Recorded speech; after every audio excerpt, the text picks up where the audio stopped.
to God. And tonight,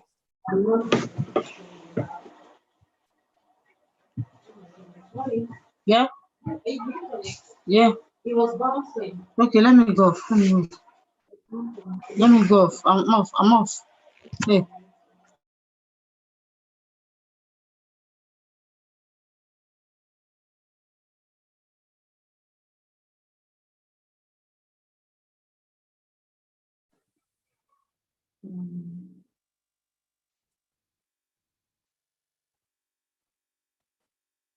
Okay, is it fine?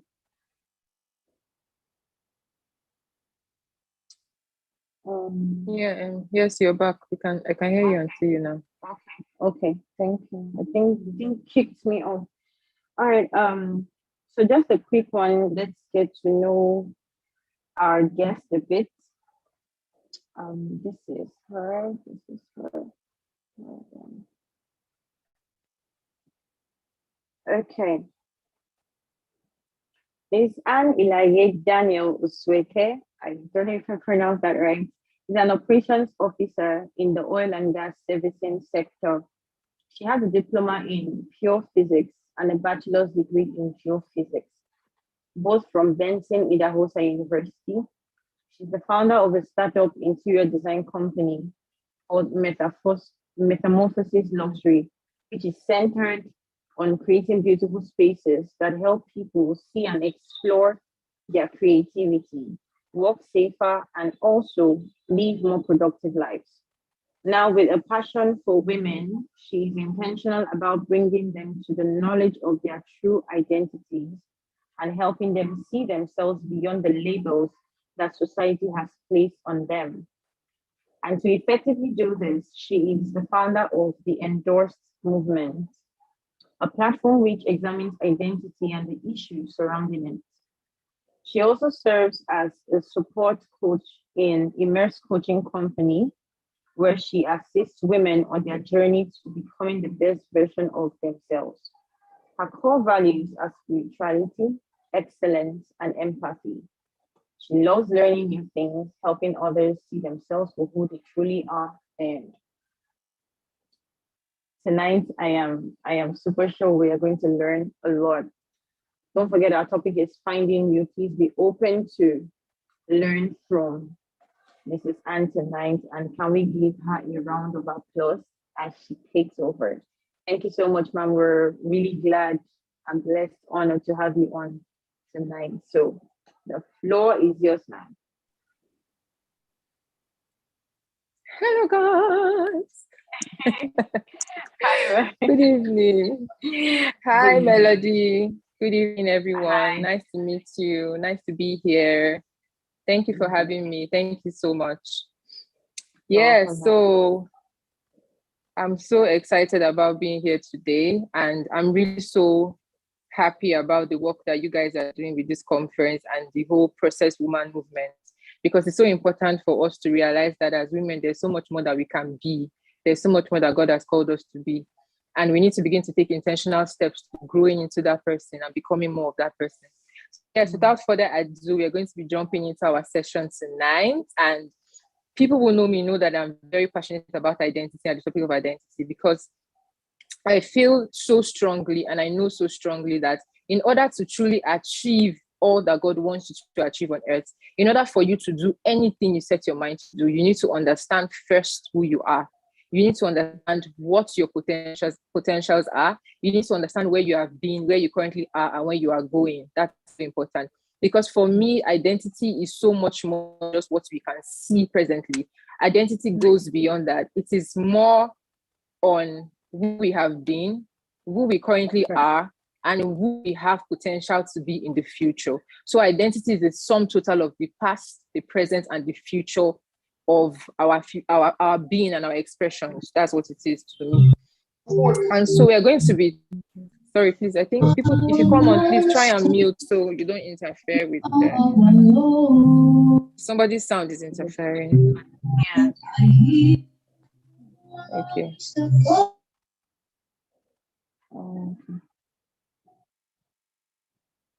Okay. Thank you so much. Okay, yeah. Thank you, Dr. Ada. Dr. Ada is in the building. Welcome, sis. Okay, so we don't have a lot of time, and I will just try to jump right into this right now so we don't waste a lot of time. So the first thing I'm going to be talking about today, we are talking about finding you, and it sounds very simple because it is actually very simple. We are talking about identity. Finding you is literally talking about identity, finding you, finding yourself. It's that you are missing, it's that you are lost. Well, we will know as we go on. So foundations is the first thing I want to talk about, foundations. And I'm such a strong believer in the fact that in order to really begin to find yourself and see yourself for who you truly are, you need to begin to look back at who you have been. And childhood upbringing, and the environments that shaped you, the people that formed you, is going to be very, very pivotal to the person that you are going to eventually become. And if you're going to really find that person at your core, because I believe that every single one of us carry a real and authentic version of who God calls to be on the inside of us. And finding you simply means that we want to begin to get in touch with that person and slowly begin to draw that person outward, so that people begin to see new expressions of us, begin to see the version of us that God initially created and God initially intended. So for foundations, I'll talk about childhood upbringing. You need to begin to ask yourself where you grew up, how your family background was, what growing up was like, what was what were your parents' disposition towards like raising a child really, because these things have a way of really affecting us. And for me, I would say that I tend to be very open with my own experiences and my own story, because I feel that in order to get people to understand where you are, you need to show them where you have been to. And one of the things I learned is that growing up, I came from a home where my parents were not together. They got separated when I was about 8 years old. And for a long time, I remember I would tell my friends that, oh, I don't want to get married. I just want to have a child at some point, because I like the idea of being a mother more than I like the idea of being a wife. That's the truth. Because I didn't really see anything great about being married, because of the example I had seen has shaped my mind in such a way that I was now of the opinion that marriage was not possible and marriage was not for me. So a lot of us have become expressions of our parents' mistakes. A lot of us have become expressions of our parents' lives. Because one of the reasons why I think that identity is so important for all of us, and finding our true authentic selves is so important, is not just for you alone, it's for the next generation. Because whatever you find yourself becoming, whoever you eventually become, is going to be for your children one way or the other, very, very greatly. Because before they are able to begin to find a perception or to determine a perception of themselves for themselves, what they do is copy and paste. They copy what daddy does, they copy what mommy does, and that's what becomes their life. So for some people, they get to that point where they experience transformation and they are able to readjust and say, this doesn't look right, this doesn't feel right. But there are people that don't have that privilege. They don't never get in touch with them to realize that there's something missing, something broken about the person I have become. And then just end up living life empty. My coach will always say, to do, you have to first be. So it is first being before doing. And we need to begin to understand that identity is so key and so important. I want us to grasp the importance of this topic before we even get right into it, because that is so important. If you don't understand the importance of something, you place no value on it. So I'm going back to foundations, as I was talking about, and I was giving an example of my own story, and I was saying that because of this experience that I'd had with my parents, it shaped my own view of who I was. Because they failed in their own marriage, I automatically thought I was going to fail in my own marriage. And so I didn't even want to put myself in that position of failing at all. And it also shows you that as individuals, we need to really begin to pay keen attention to childhood upbringings and patterns that we currently are expressing that can be linked to our parents or the upbringing or the environment that we grew up in or whatever, and so on. And it now got to that point where I was so vocal about it. I would tell my friends, I don't want to get married. I just want to have children. I just want to have a daughter, because I always like the idea of having a daughter, being a girl mom. So that was something I was just really into. And at a point, I began to realize something was off about the way I was thinking. And it took meeting certain people, having teachers speak over my life, and meeting people. We'll come to that. We'll come to teachers and mentors at some point, but I'm just taking you through this. meeting people to realize that there was something off with the way I was thinking. And then I started to realize that their mistakes did not have to form me. Their mistakes did not have to set precedent for my life and what my life would become. So we all have to get to that point.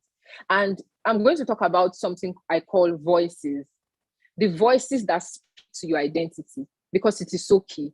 What I've talked about now mainly is the voice of childhood upbringing, the voice of upbringing and parental guidance. So I want to also talk about the voice of accomplishments. For some of us, who we are and the identity we currently portray has to do and is tied so strongly to the achievements that we've been able to have in our lives. I was sharing with somebody as of 2019, I was so intentional about just doing things and getting things done and just doing from this to this, doing this, trying to get things done. And I realized that there was a strong pressure on me to accomplish, because for me, I believe that my identity and the that I was solely dependent on the things that I was able to achieve. And while there's a place for your achievements as a human being on earth, because God called you to do things on earth, you have to begin to understand that those achievements don't make you. They don't make you. So your personality, your identity should not be founded on the things that you are able to achieve with your life. So for some people, it's being a wife. For some people, it's being a mother. For some people, it's being a banker. For some people, it's working in prestigious and establishments. That is what gives them the reputation that they have. That's what gives them the feel of the identity that they think they have.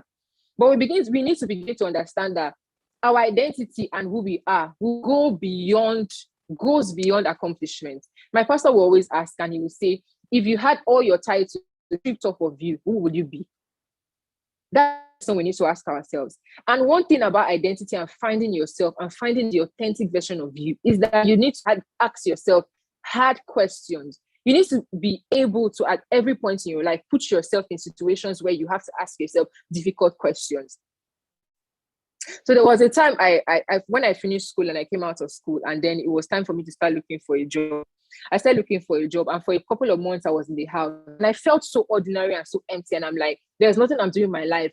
I'm not even doing anything. I don't have a job. I'm just here. I'm sitting at my father's house taking money from him. I want to be independent. I want to have a job. I want to get this. I want to do that. And then the truth of the matter is that the place I was coming from at that time was a place of, I needed to do these things and achieve these things to be a certain person. And then when I finally started to get those things, when I got the job, when I started to seem a little bit independent, I started realizing that I wasn't even really finding satisfaction in the job. So finding yourself and your journey to finding you need to begin to understand that accomplishments will not make you. Accomplishments will not help you see the real you. That's the truth. Accomplishments are just what they are, accomplishments. And for every title that is placed on you, every label that is placed on you, you need to begin to understand that sometimes they form dents on your identity and who you are. So sometimes the position may seem very big, it may seem very lavish, but sometimes it is not helping you become truly. So there's a situation where somebody will say, okay, I have 2 job offers. One of them is to work with an NGO that helps to feed street children. Shout out to my sister Meg. Street children. And then another opportunity is an opportunity that will say, okay, they said I should work in a bank. This is the offer that I have. So everybody that looks at the opportunity to say, oh, being a banker seems very amazing. It seems very legit. It seems very nice. It's a beautiful job. You'll be a corporate person. You dress up in a certain way every day. You have to go to this establishment and it's like you're respected in society. But then when they hear you're feeding street kids and you have an NGO, you're working an NGO, they're like, you're wasting your time. But then it takes you through that point where you need to see. But if you look at the 2 opportunities, for different people, it's different things. So you need to understand your own unique journey. So in the place of banking, God may want to make something beautiful out of somebody's life. And in the place of working in an NGO, God wants to make something beautiful out of somebody else's life. So we need to understand that different strokes for different folks. God has a plan for you. And this person's direction is not the same with yours. So I want to really get into the topic now, and I want to cite an example from the Bible, Eve, the story of Eve in the Bible in Genesis. And I know we know how to call Eve out a lot, and sorry, Sister Eve, but this one is a very crucial example. And in the Bible, we find that the serpent approached her. God had given them an instruction and said, you should not eat from the tree of good and evil, knowledge of good and evil, and so on. And the serpent met her and he said, did God really say you get? But I think we need to start from the point where God said, we were made his image and in his likeness. So we are made in the image of God. We are a reflection of God, the being of God. I'm sorry, I'm trying to explain a point. I know everybody may not be Christian, but I want to really explain this concept using that example because it's something that comes to mind very easily. And so he said, did God really say? And she said, yes, God said we are not allowed to eat from the tree of the knowledge of good and evil, and so on. And he said, God doesn't want you to eat from that tree because if you do, he's afraid that you become like him. But do you understand that there was a contradiction in that sense? Because he said, God is afraid you become like him if you eat this fruit. And God said, you were made in his image and in his likeness. So you were already like God. Do you see now that it was an identity unconsciousness that led Eve into accepting the fruit from the serpent? Because she did not realize that she was already a reflection of God and she was already a supreme being. And do you also realize that the bringing of Jesus into our lives as God did was to take us back to that place where he had intended for us at the beginning of creation. So you see that Eve sort of sold her identity to the devil because of the fruit and because of deception that was founded on an unconsciousness of who she was. And for most of us, that's what it has been. We are sort of selling ourselves short daily, sitting in offices and sitting in jobs where we know that these things are not helping us become in any way, just because we want to have a semblance of having a certain kind of reputation. It's important for us to see that every day of your life, every minute of your life, a consciousness, a strong consciousness of who you are, it is the most amazing thing that you can do for yourself. Our first speaker for this conference talked on confidence. And the truth is that to really get to the place of walking in true confidence, you need to have an understanding of that question. Who am I? Beyond the accomplishments, beyond the upbringing, that my parents provided, who am I? It's such an important question.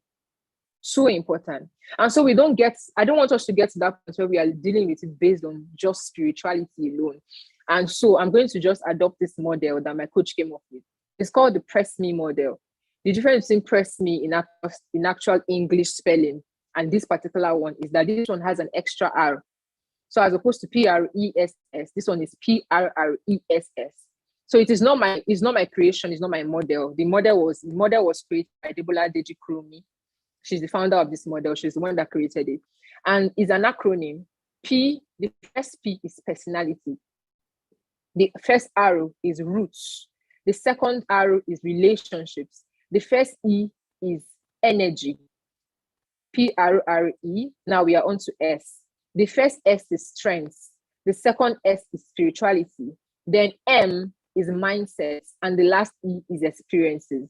So she's saying that if you're able to really dissect your life, looking at these particular pillars, you can begin to see yourself for who you currently are.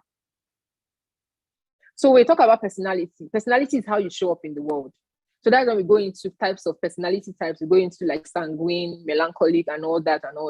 And then we go into where are you? Where did you come from? Where are you from? Are you from a lineage of so and so person? That's why sometimes it's important to also know the family you're coming from.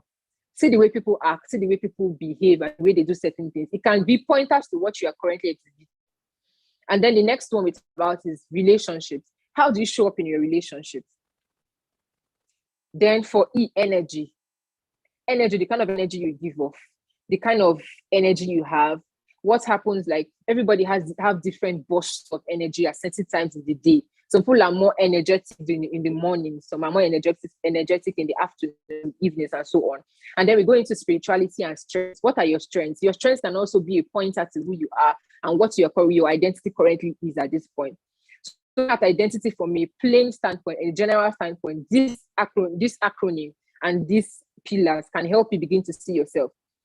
So when you want to look at, I'm not going to be able to explain everything, but then if you go to something like experiences, if you see that you keep attracting the same kind of experiences in your life, maybe for example, you are a lady and you find out that it's unavailable guys that are attracted to you.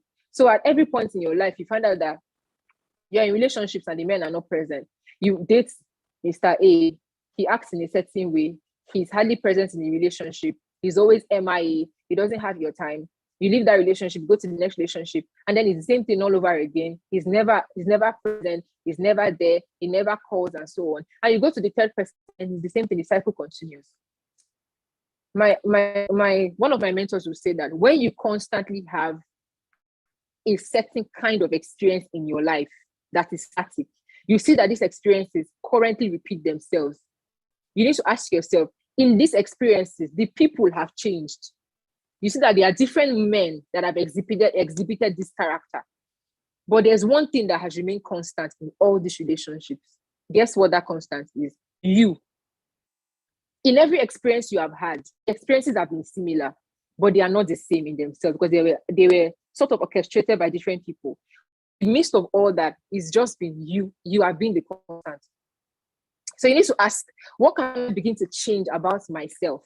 What can I begin to change about my mindset that will help me start to attract the kind of relationships I want to see? So experiences can also teach you, where am I at this point in my life? So you begin to ask yourself, what is it about my mindset that keeps attracting these kind of people? Then sometimes you begin to see that, oh, it might just be because I don't see myself as anything. I don't value myself enough. I don't give myself enough credit. I feel like I act a certain way, and so I keep attracting these kinds of people. It's also important for us to begin to see that you are constant in every experience you have and every experience you encounter. So you need to begin to ask, what are the changes I need to make on my life and in myself to change the outcomes of my life? And then going into mindsets, it's so important for us to talk about mindsets because who you are, who you appear to be, starts from what you think about yourself. And there's this thing we always say, oh, self-love, have self-love, love yourself, value yourself. You cannot love a person that you don't know. There's no self-love without self-knowledge. How much do you know of yourself to love yourself? So it's like saying, oh, for example, you meet a guy today and you're saying you're already in love with him. That's already a problem because you don't even know him. So saying you love yourself and you're not able to sit with yourself and ask yourself deep questions to really unveil you. You cannot say you love yourself because you don't know yourself. So people know you. Your parents may even know you more than you know you. And nobody should be able to know, apart from God, nobody should know you the way you know yourself. So one of the things I'll always do, so as I go, I will just maybe talk about the remedies. One of the things I always do is journaling. I love journaling. I try to do it at least once a week. It helps me get in touch with my mind. It helps me get in touch with the person that I am and the characters I'm exhibiting. And what you can begin to do is begin to ask yourself, like there are certain things that happen. And I feel immediately that something is off about this experience. Something wasn't right about this experience. Maybe I talked to somebody in a particular way and I started to feel a certain way and I'm like, what did I say? Why do I feel the way I feel about the way I said it? Should I have done it this way? Should I have done it that? There are certain things I do that I know I'm doing them. It's like I don't know because I know myself. Do you understand? But sometimes people just act in certain ways and it's almost like you can see that they don't know what they are doing. But it shouldn't be that way. You should be conscious enough to know yourself per time. What am I doing? How am I acting? Why did I do what I did? Why did I act in such a way? Why do I feel the way I feel? Ask yourself questions. Trust yourself. It's important. Trust yourself daily. How far? Babe, how are you doing today? What's on your mind? What are you thinking about? This morning as you woke up, what's on your mind? What's going on in this head? What's happening inside there? Get in touch with you. The best gift you can give yourself is self-knowledge. That's the best gift you can give yourself. Because when you give yourself that gift, we are all on a journey to really finding us. The truth is that nobody will come one particular day and say, I have arrived, I have reached the highest level of my being. I found my ultimate self. It can never happen. You can never get there. But then at every point in time, with the positions you currently occupy, with the experiences you currently have, with the characters you currently exhibit, there is somebody on the inside of you waiting to just burst out. And you need to let that person out. You need to begin to get in touch with that person. It is so important. Get in touch with yourself. Feel that person. That person is there waiting to come out, because that person, God already created that person in a certain image. Let me tell you what happens. God had an idea of you in his mind when he created you. He saw you in your highest form, in the most beautiful form that you could ever be. That's the form that he saw. That's why even when you are saying you are not good enough, God is saying you are good, because he's seen that person, that goodness and that beauty and that excellence in that person. He's seen you whole, he's seen you complete. And that's what he had in mind when he brought you into this world. But guess what? It happens that we have experiences, we have childhood upbringing comes, environmental factor comes, societal expectations come, accomplishments come, experiences come, and they begin to dump layers upon layers upon layers upon layers of labels on us. And so we are struggling at this point, because some of us, we have become so choked with labels. We have become so choked with expectations that we don't even know who we are anymore. So it's like this, for example, something like this now. This is like, it's pink. It's a sticky note. And then I superimpose something on it. I place something on it. And then I put it on it. And then I keep mounting things on top, mounting things on top, mounting things on top. And before you know, it totally disappears. See yourself as this sticky note. Experiences that come, they place their labels. Parental upbringing came, he placed his own labels. Societal expectations came, they placed their own labels. Education came, and they placed their own labels on you. And so it comes to a point where you sort of totally disappear under the weight of these labels. And so you cannot see yourself anymore. So do you know what finding you is? Finding you is sitting back and starting that process to begin to peel off those labels, those things that have been superimposed on your being, one after the other. And it's the process that will take a long time. But the more you uncover, the more beauty you begin to see. The more you uncover, the more beauty you begin to see. That's just what it is. That's the beauty about life. So don't see it as a disadvantage that you were born in the places that you were born in, or you were born in the families that you were born into. It's never a disadvantage. Everything that happened to you happened for you. Happened to unleash a more beautiful part of you. That's why God said in his word that he has caused everything to work together for your good. So when things begin to happen, experiences begin to come, they are only made to shape you into the person that God is forming out of you. That's what it is. So these superimposed things, these items or these labels or whatever that have been placed on you, you need to begin to now be discerning enough to understand which of these labels am I peeling off? Which of these labels am I re-engineering? Let me explain that. There are some labels you should totally just dump and throw them away and fling them aside. And there are some that you should re-engineer. Let me explain. So for example, you were born into maybe a family where, like, let me just give an example where it was a broken home in a sense, and maybe you never really felt quite like so loved because maybe you did not get the attention that you needed. Because me, I didn't exactly grow up with my mother. My mom was away from the house. So I grew up with my dad and my stepmom. And whether you like it or not, people are amazing, people are beautiful, but they will never most times give you as much attention as they give their children. Do you understand? So sometimes you feel left out, you feel unloved, you feel like you're not loved enough or whatever. And then it got to the point where I let that become a label on my life. And then I started feeling it and I started taking it into relationships. So I just went on this roller coaster relationship, and I was just relationships where I was like with people that did not value me. And I would sit there and I'll be like, this person is showing me a semblance of love to a certain extent. This was love in my definition. And so I would just stay there and just take it and just accept it and say, okay, at least he said he loves me, or he's acting like he loves me. This is what I know love to be. And so I just stay in that place. And in that situation, the label I'm going to peel off and fling is the fact that I'm not loved. Because I'm loved ultimately by the one that matters the most. That's the one I'm flinging. The one I'm re-engineering now is that God is now making me and turning me into an advocate of people that feel that way. And so I'm becoming a voice to them. And I'm saying that you may be in this situation. but there is a greater hope for you. So see what I did there. I peeled off totally the label that said, I'm not loved, I'm not enough, needed. Completely, I discarded it. But then I'm re-engineering it in such a way that it is helping me become that person, can stand in the gap for other people and help them through their journey, having been in the same situation that I've been in. So on your journey, know what you are supposed to re-engineer and know what you are supposed to discard. That is so important. So there are certain situations that God would allow you go through because he wants you to be a voice in that area. There are certain places that God wants you to grow up in because he wants you to meet certain people whose life you will change or whose life you will transform. So it's very important for you to know, which am I discarding? Which am I re-engineering? Very, very important.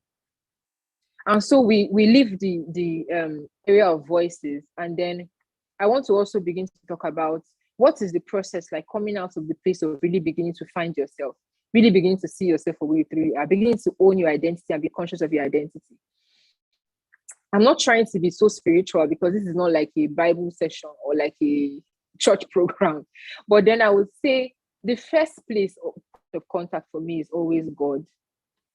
Because if you identify with a creator in your life, you need to understand that there is no functioning as a creation without your creator's manual. And so what has your creator said? What was his intention when he made you? A fridge cannot wake up one morning and say he wants to like a microwave. Do you understand? A microwave cannot wake up one morning and say he wants to act like a gas cooker. That's what a lot of us are doing because it sounds very funny. It sounds very silly because I just used that example. But many of us are trying to be other people and not ourselves. We are trying to act outside of the blueprint that's created for us. And the first thing that you need to begin to do is to retrace your steps and begin to ask the question, what was my creator's intention when he made me, this creation that he made me to be? What was his intention? What did he have in mind? What is the blueprint that he had just written out for me? One thing that God does is that he will not give you his blueprint at once and say, if he gives you his blueprint for your life at once at the time of your birth or something, you will be overwhelmed. You probably want to kill yourself and be like, let me just leave this word, I cannot do this thing. But at every season of your life, you see that he begins to unveil it, like gradually, little by little, you begin to see it. So ask your creator, the first point of contact, go back to the person that created you. Go back to the creator. You are a creation of a creator. You cannot act independent of your creator. It's not possible. Whatever it is you believe in this world, to be honest with you, whatever religion it is that you practice, you have to identify with a creator. There has to have been somebody that made you because it did not come out of nowhere. Do you understand? So get in touch with your maker. Get in touch with your creator. That's the first step to really finding yourself and finding you. The very first step. And then secondly, have conversations with yourself. As opposed to trying to always have conversation with people. Have conversations with yourself. Talk to yourself. Speak to yourself. There are two ways I'll talk about speaking. One, through affirmations and confessions. And then secondly, through actual discussions, heart to heart with yourself. Take yourself out. Go on a date by yourself. Not to a noisy place. Don't go to a fast food where there's noise. People are eating, you're looking from one person to another. Oh, this person wore short skirt. This person did this one. Go to a place where you can be by yourself, alone. You deserve that time by yourself. If you can have time for people, you can have time for you. See, this thing about identity is so beautiful in the sense that when you begin to grasp it, you begin to understand that you should even have time for you. Have time for you. You are that important. You're that much of a priority. Do you get? Have time every time. Like if it's retreats or something that you can go for, take time away from people. Take time away from environments that you are used to. Just go somewhere and be by yourself and start having conversations with you. And get in touch with yourself. Talk to yourself. Speak to yourself. It is important. There are times in the day that maybe something happens and I'm like, you should not have done that thing that you just did. It does not make any sense. Sometimes I say it out loud. And if you are close to me, I think I'm mad, but that's how I operate. And that's how everybody should operate. If I can speak to you as I speak to you, I should be able to speak to myself. I'm not mad. I'm a person in myself, the way you are a person in yourself. If I can have a conversation with you, I should be able to have a conversation with myself. So get in touch with you by having conversations with yourself. Talk to yourself. When you act in a way that you know that is not right, when you begin to feel a certain kind of way about certain decisions you are taking, sit back, ask yourself questions. And the next thing, confessions and affirmations is important. What are you speaking to yourself? Some of us are very careless with our mouths, are very careless with our tongues, and it's a problem. In recent times, for like a week now, I remember sometime last week, somebody said something to someone I know, and she was like, no, please don't call me that. Even as a joke, don't say it. And it sort of just inspired me the way she said it. Because they were all playing, they were all joking, and then she said something, and then she was like, don't call me that even as a joke, I'm not that. And some people will say, you are too serious, you are too rigid. It's a lie. Don't allow certain things said to you. Don't take it in, because you will just find out that it might just be there in your mind. Do you understand? You might just go and start ruminating on it at some point. And before you know, it become your reality. So mind what you speak to yourself. Mind what you hear. Mind what you allow yourself. That's why somebody was having a conversation with me lately, and she was talking about how she wanted to leave a certain environment that she was, and it was supposed to be a family environment. So it should be normal for you to be around your family. But she's like, I need to be away from these people. They are very toxic. They say things to me that I know that I'm not. And if you're in that place, don't be afraid to leave. Whatever it takes. Because your consciousness of who you are is more important and should be more important than anything else. To be very honest. Don't let people tell you that you are rigid. Let them say what they like. But at the end of the day, you are shaping you. You are shaping yourself. You are shaping your reality. And if these things are going to be in your mind and in your head, there's something about the subconscious mind. I don't know if we're very conversant with the subconscious mind. There's this thing called the subconscious mind, that whatever it is that you think that your mind is not laying hold on, this thing is collecting it, it's feeding off it like steadily. And if you're not careful, let me just say, your subconscious mind forms realities for you, whether you like it or not, with or without your permission. With or without your permission. So at every point in time, you have to be very strict with your space and the things that you constantly hear, the constant things that you constantly feed off of. At a point in my life, see, I was the queen of music when I was in secondary school. Like, I had song books where I had like every kind of music that you could ever find. Like, during break in my class, they used to drag the book. Like, they want to sing this one, they want to sing that one. Like, I had all the lyrics complete. Like, even till now, there are certain songs that will play from like maybe 2006, 2007 that I would be like singing, and my husband would be like, where do you even know these songs from? And I'm like, they are still somewhere. I was really into those music, even the ones that were vulgar, because the beat was nice. I would just find myself singing it. Like, it was my thing. My phone was full of, there was no song you asked me of I did not have. I had everything. But at some point, I realized that these songs were beginning to shape me and shape my thinking and shape my reality without my permission. When I started becoming conscious of myself, and then I had to start deleting them. It was hard. I will not lie to you. There are certain environments that you have to step out of, not because it's easy, but because it's necessary. It was very difficult. I had to do it. At some point, I was like, sorry, my phone is warning. At some point, I was like, I need to begin to let go of this toxicity in my life. And I started deleting it. Sometimes I would delete, I would download it back. I would delete it, I would download it back. It was hard. Trust me, it was very hard. Because this thing has become my norm for like a couple of years. So it was very difficult. Then, what price are you willing to pay for the person that you are meant to become? That's the question that you need to ask. Whatever it is that you need to discard, you need to begin to discard it intentionally, on purpose, to become that person and to find the real you. See, don't let anybody deceive you. There's so much beauty in you, so much excellence embedded in your heart, so much awesomeness in your being that God has created and has made. And God's plan is that daily you seek to find that person that excellent person, that beautiful person that he created daily, every single day. Make it a daily practice of being in touch with yourself and getting in touch with yourself. This topic of identity is something that is very, very wide, very wide. Like, we can talk about it from now to next year, because there are several areas that we touch on. You do business the way you do business because you don't know who you are, or because you know who you are. You go to your workplaces, you show up a certain way, either because of the consciousness or the unconsciousness of who you are. You show up in your marriage, in your relationships, because of the person you are, because of the consciousness of who you are. The consciousness of yourself and your identity. And that person will shape you in every area, will shape you in all areas of your life. It is so important that we know this. So, so important. Sorry, I'm trying to fix my thing so that my light doesn't go off. The stuff keeps tripping us. And it's important. There's one area I want to really touch on, because this one is a problem for our generation, especially. And that's the voice of physical appearance, and how I look determines who I am. It's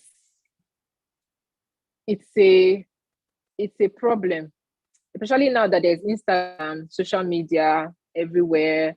Everybody wants to have likes and comments, wants to have engaged posts, and some people are willing to go the extra mile to do that. I'm sorry, I don't know why I'm just having to do that. And it's actually a problem, because people are losing themselves. They are losing themselves in the bid to appear a certain way. You are losing your authenticity, and it's a problem.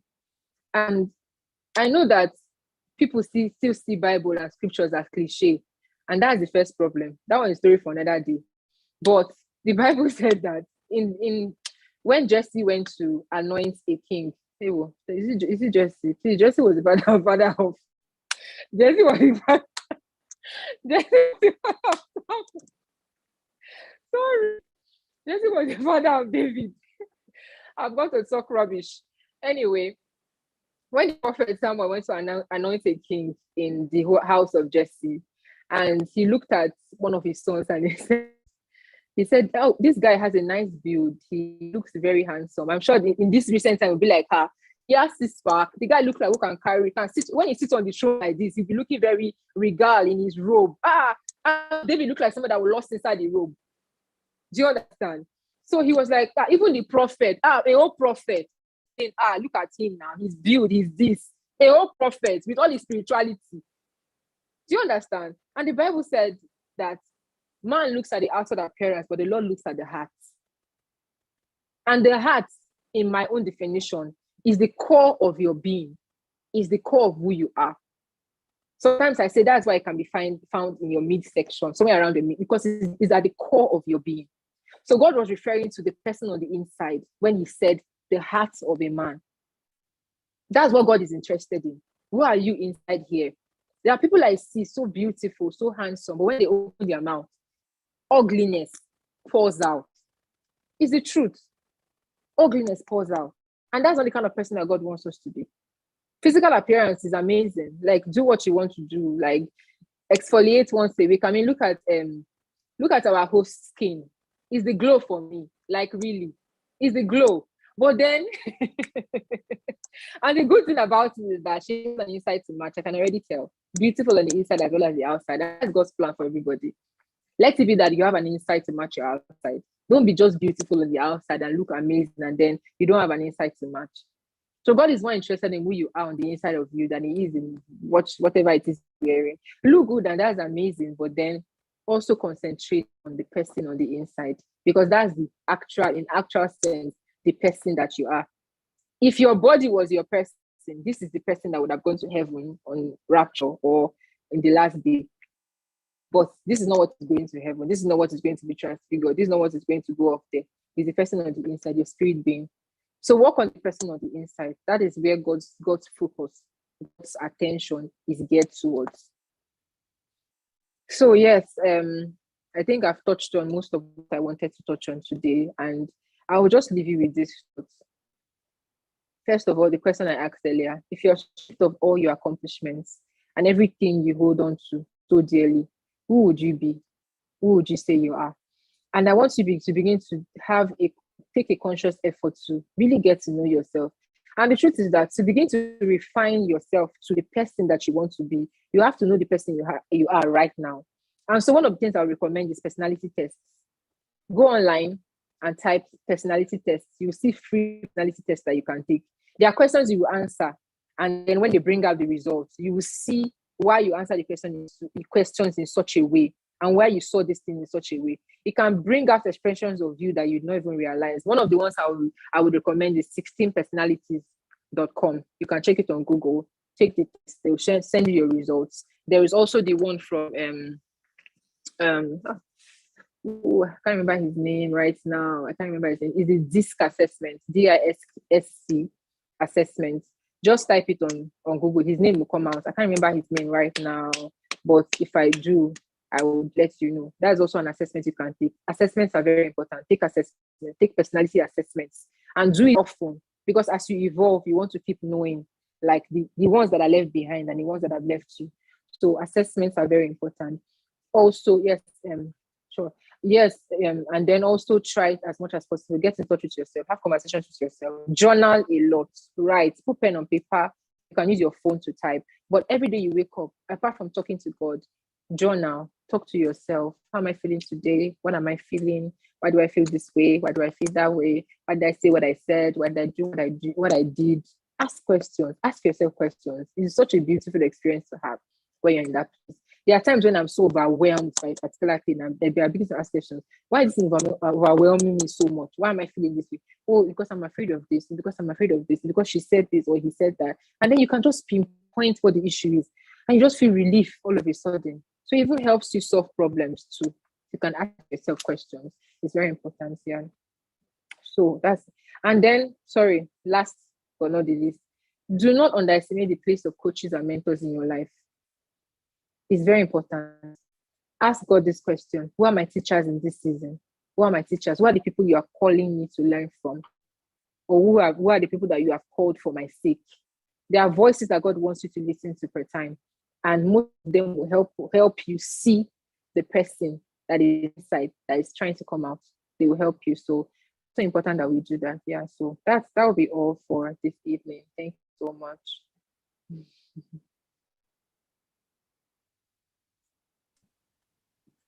Thank you so much. Thank you. Thank you. We're really grateful. It was really enlightening. Okay, before we go further, please can we celebrate our guest for tonight? I mean, she really did justice to that topic. I know if we leave her, she will say more.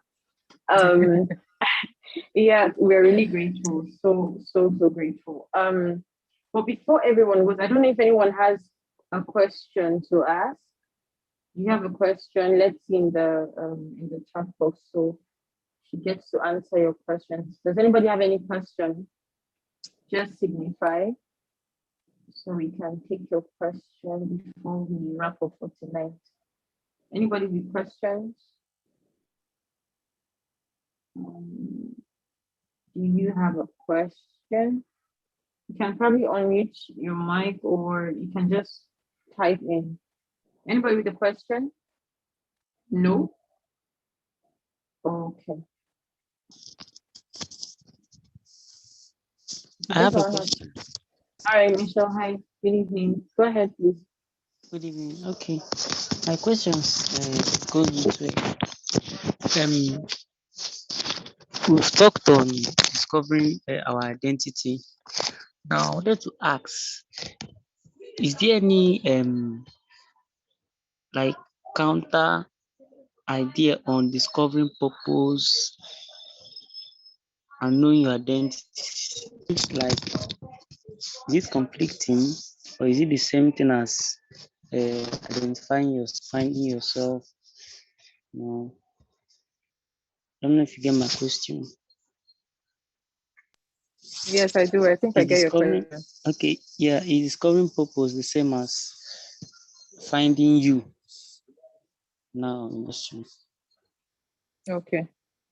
Thank you very much. That's a very brilliant question, because there was one time I had a conversation with somebody. He's a purpose coach, and so I wanted him to marry identity and purpose for me, because a lot of people Yeah, actually would yes, they will actually make that mistake and say, oh, is it the same thing? Is it different things? Are they the same things? Yeah. But I think I would answer it simply this way, and then I will elaborate a little. I would say one is embedded in the other. Okay. So they are sort of fused. Let me say why I say it that way. When you're talking about discovery of identity and finding out who you actually are, you can begin to see clearer pictures of yourself while walking in the place of purpose that God has ordained for you. So in the place of finding purpose, you can begin to see yourself and find yourself. Do you understand? So if you remember earlier in the session, I talked about God unveiling blueprints to us and how he will not give us the blueprint for our life as one document in one day and say, take, this is the blueprint for you. This is the blueprint for Mitchell. He will not do that to overwhelm you. So at certain seasons of your life, you just find out that God begins to unveil little by little. Okay, Mitchell, this is what you have to do in this season. This is what you have to do in this season. In the same way, God unveils your purpose little by little. The same way he unveils identity little by little. So like I said, you can never get to that point where you begin to say, I have come to the fullness of who I am. I have found myself completely. Like this is the ultimate me. There is no such thing as the ultimate me, because every season of your life will unveil a new part of you, a new level of your identity. Let me put it that way, that you have not seen before. So in walking in the place of purpose, you automatically begin to also walk. If you are conscious enough, begin to walk in the place of unveiling identity. So identity is also unveiled on the journey of purpose. And sometimes you can also say purpose is also unveiled in the journey of identity. So they just go hand in hand. See, let me just say this. In every season of your life, there is a you that God expects you to become in that season. That is also identity consciousness. There is a level up in your consciousness of you that God wants you to get up to in every season. So as you grow in purpose, you grow in identity. As you grow in identity, you grow in purpose. Okay, ma. Let me just end with this final note. There is a you that you need to become to handle a part of your purpose that God wants you to. There's a level of your purpose that God will not unveil to you to become a particular version of you. I don't know if you get what I mean. There is a Mitchell now. There is a Mitchell now, that can handle a certain level of his purpose at this place that he has found himself, at this consciousness that he has at this point. There is a Mitchell 2 years from now that will handle a higher level of his purpose because he has a higher level of consciousness of who he is. So I don't know if that makes sense and if I've been able to explain it. So my simple answer is just that one is embedded in the other. They go hand in hand. You cannot completely separate both of them, and they cannot operate as separate entities. They are fused in each other. Thank you so much, ma. Thank you so much. Thank you for You're clarity. welcome. You're welcome. So All right, thank you, Michelle. Does any other person have any question before we call it the night? Any other question? Nathan, thank you so much. Thank you. That was a great Thank you. Okay, I don't see any questions. Okay, just in case you have any questions, you can send us a message, or if you're in the group, you can drop a message with any of the admins, or you send us a message on IG, and then we'll get to send it to our guest and she'll answer the question. While we're still in this, this is the day of the conference, and I want to say we've been really hitting it hard. We are really hitting it hard, and I'm really grateful to God for. Okay. Someone has a question. This is Anne. Grateful to God for how far we've come. Lisa, are you still here? Someone has a question. Okay. Yeah, sure. I'm still here. Okay, let's quickly take it. McDonald, please go ahead. You can unmute and ask your question.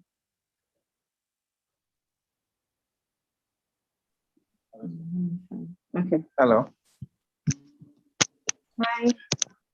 Hi, good evening. Samuel here. Samuel. Yes, Samuel. So yes, I want to just get a clarification about finding a mentor. How do you go about finding a mentor or a coach? Because you touched on that, and that's very important in finding oneself and then finding one's purpose in life. So I just want to get a clearer picture of how one could go about. Yes, I know you talked about praying to God and then asking God to lead you, in the line. Yes, but I just want to get for that clarification. Thank you. Okay, no problem. Thank you. Okay. So I'm sorry, I think I should have also gone into like practical aspects of that, because a lot of us these days, we go to people's DM and be saying, mentor me, ma, mentor me, sir. Ma, I want to be mentored by you. Please teach me, ma. Stop it. Stop doing that thing. It's very wrong. There are people that may take you in that way, but then it's actually not ideal to just go like so forward and then just up in their face, like mentor me, ma.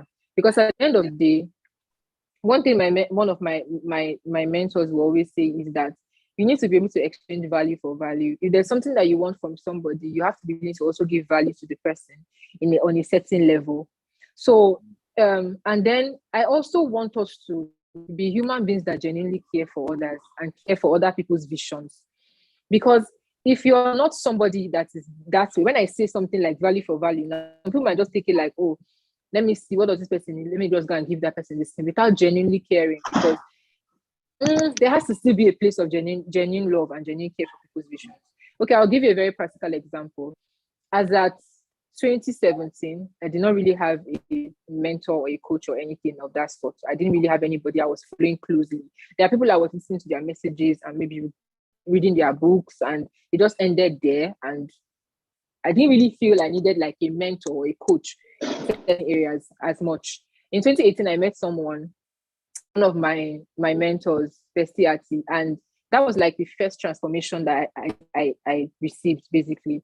She was very willing and very open to teach and mentor me. And the first step and the first thing that happened was that she had put out an advertisement for a job, and she wanted a personal assistant.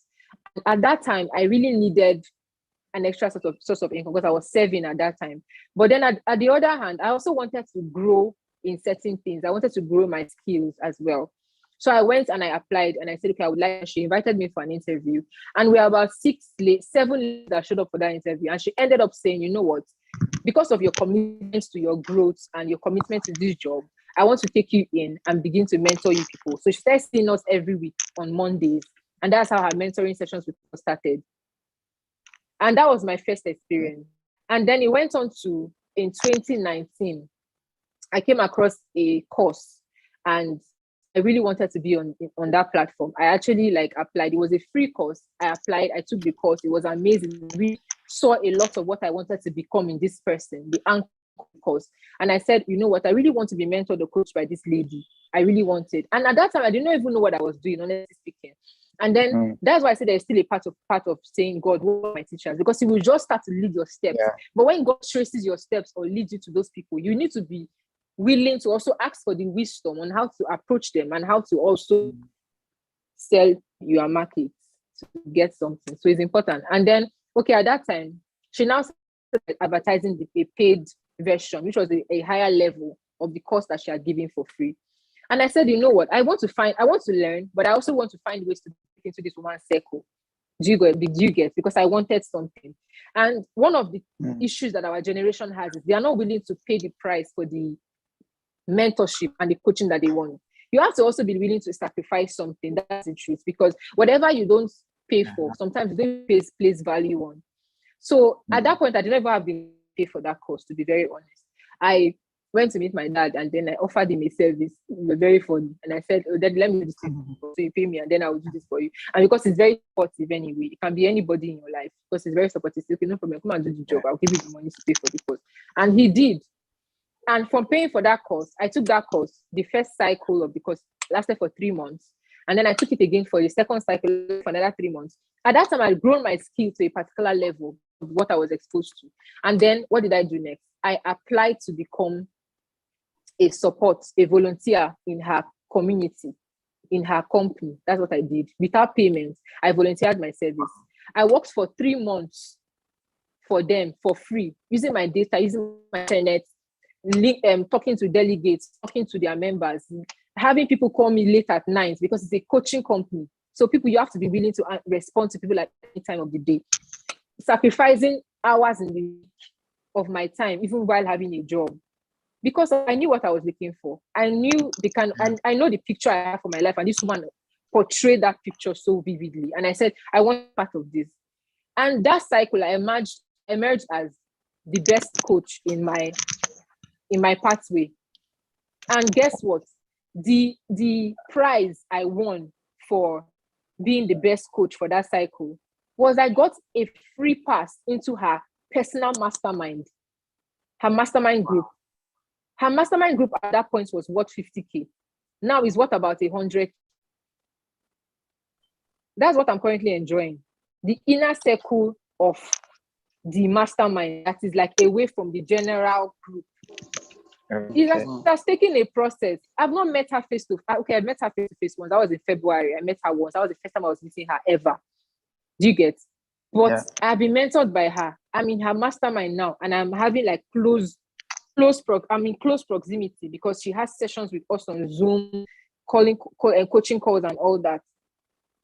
And this is somebody that if I tell you her profile, she's like a lot, honestly speaking. It took me years to get to being in her mastermind, but there's something I'm looking for that is making me not relent. This is 2021. I started this journey in 2019 with this particular person. And as I'm talking to you, we are not at that point where we are like mentee mentor yet. Like I've not gotten to that point where I can actually just call her or she can call me yet. But there's something I'm looking for and I'm willing to stay the course.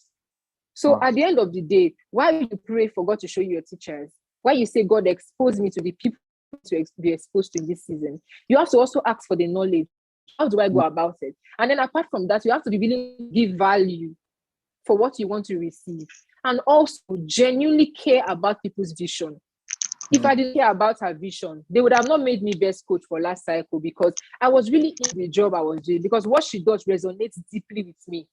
And so it comes naturally, something I'm willing to do at any time in the day because I'm like, this is something that I love. And I love what she's doing. So I'm supporting her own vision in a way, willing to support other people's vision as well, wholeheartedly like it was your own or like it is your own. Work like it is your own issue, like it's your father's company. Be willing to give yourself to that point. Of course, there are stories of mentors now getting to that point where you start using people anyhow, which is not really good. And this happens too. But at the end of the day, don't feel used. It also starts with your own mindset. What are you looking for? What is the goal that you have in mind? That's the goal you have is not to meet this person face to face. That's not the goal because that's where a lot of our young people miss it. You want to familiarize people. You want to farm them because they are something. That's not what mentorship is about. There are people that she's one of my strongest mentors, and I've met her only once. There are transformations that I've seen in my life so vividly, so clearly, things that I've been able to do, skills that I've grown and I've improved on through her mentorship. I met her only one time. So sometimes it's not just about people trying to get in their spaces, trying to get trying to hook them with your presence every time. It's not about that. What are you learning from them? Because mentoring, like they are training you to be, trying to raise you to that point that they have gotten to and even surpass them. That's what it is. And you can gain these things by even standing at a distance, just observing, learning, paying the price, do work that is required of you. Because not something that's going to come from a place of just sitting down and collecting mentor. That's not how they collect mentor or teachers or coaches. Do you understand? So you have to also be willing to put in the work. Very important. So I've overstressed on this mentorship thing, so I'll rest my case. Thank you so much. Thank you, Samuel. Thank you, ma. Thank you. All right, thanks to everyone. Thank you so much again, and thank you for really doing justice to this topic. Like I said, if anyone has a question, please you can write us inbox. If you don't want to write right now, write us inbox, and we'll get to send your questions to our guests and give you her response. thank you so much to everyone for joining us tonight. Tomorrow is going to be an awesome moment. We're getting to the end of this. Tomorrow we're having Mrs. Princess on, and I'll also be speaking tomorrow. So please, please, please don't miss tomorrow.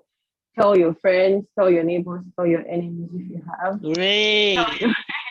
Tell your loved ones. Thank you so much, everyone. I love you and God bless you. Do have a great night. Good night. You too. Thank you.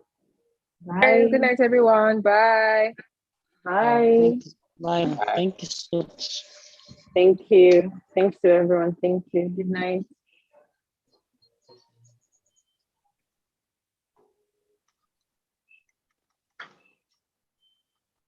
Good night, everybody. Thank you. Mizra, thank you.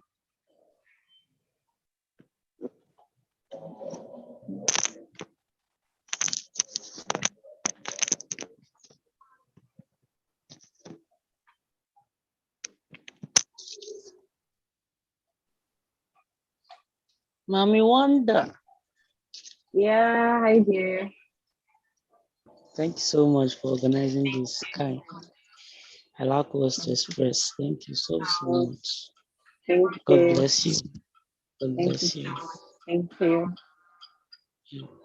Thank you. So Good you have night, a ma. great night. Good night. Yeah.